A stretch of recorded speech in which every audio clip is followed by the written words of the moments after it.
Hey everyone, welcome to this week's edition of the Inspired Parsha. I want to dedicate the learning this week in honor of my wife. Her birthday is this week. I want to wish her a wonderful birthday filled with a year filled with success, happiness, bracha, blessing in all areas. So this week we have the incredible privilege to read through Parshas Balak. And like every Parsha, there's so many beautiful, rich ideas, especially in the Hasidic world. But I want to just focus on one. And perhaps this is one of the most famous verses, one of the most famous psukim in the entire Torah. And ironically, it was actually uttered by an enemy. We all know the story. Balak, King Balak told Bilam to try to curse the Jewish people.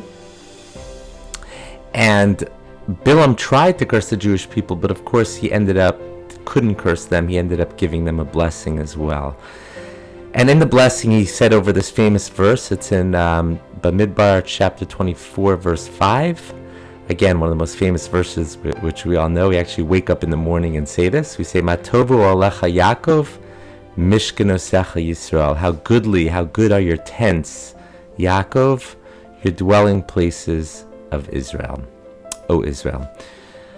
So there's so much we could learn just from what our enemies say about us. You know, I always remember this famous story about that Rabbi Moshe Scherer, who was one of the leaders of the Aguda party for many years. He used to carry around, apparently in his wallet, a letter from a very high-ranking Nazi official writing to another high-ranking Nazi official.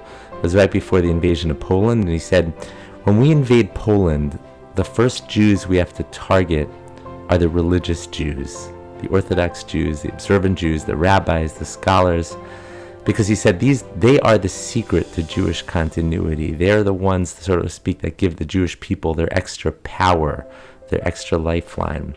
So we have to target them first because they're the secret to Jewish power.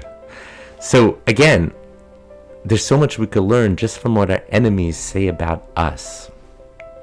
So what can we learn from this pasuk of Matovu alecha Yaakov mishkanosecha Yisrael? So there's a beautiful verse, beautiful teaching, I should say, from the Kedushas Levi of Levi Yitzchak Berditchev, someone who I always love to quote from him. He says, how good are your tents? What does that mean, tents? Matovu alecha Yaakov.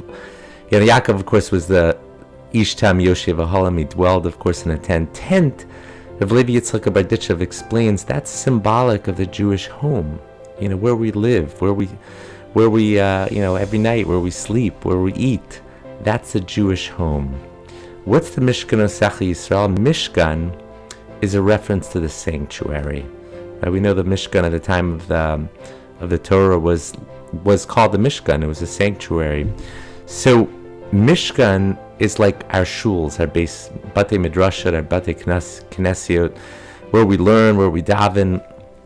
That's the Mishkanosecha Yisrael.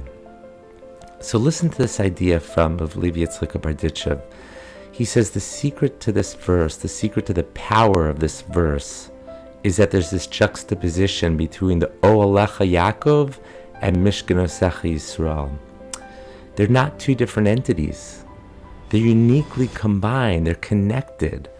You know, one of the most incredible aspects of Judaism is that we bring our Judaism with us wherever it goes. You know, it doesn't leave us when we leave the shul, when we leave the Beis Medrash. It follows us home. It goes right into our home. Everything we eat at night, making a bracha on the food, everything we drink, speaking properly, not speaking lashon hara, not speaking gossip. Our actions in our home are just as important and just as meaningful as how we are in the Beis Medrash and in the shuls. This is the power of Judaism. You know, we don't just, I like to say, we don't just follow Judaism, we live Judaism, we breathe Judaism. This is part of our lives, this is part of who we are. That's the secret of Matovu alecha Yaakov mishkanosecha Yisrael. So I always like to end with a bracha, with a blessing. It's a little bit of a mission too. Everyone should live up to the verse of this pasuk. I bless everyone to live up to this verse, bringing our Judaism together with us wherever we go, not just the shul, not just the Beis Knesset, not just the Beis Medrash, even when we go into our home, we bring our Judaism together with us. Wishing everyone here a wonderful Shabbos Kodesh. Thank you for listening.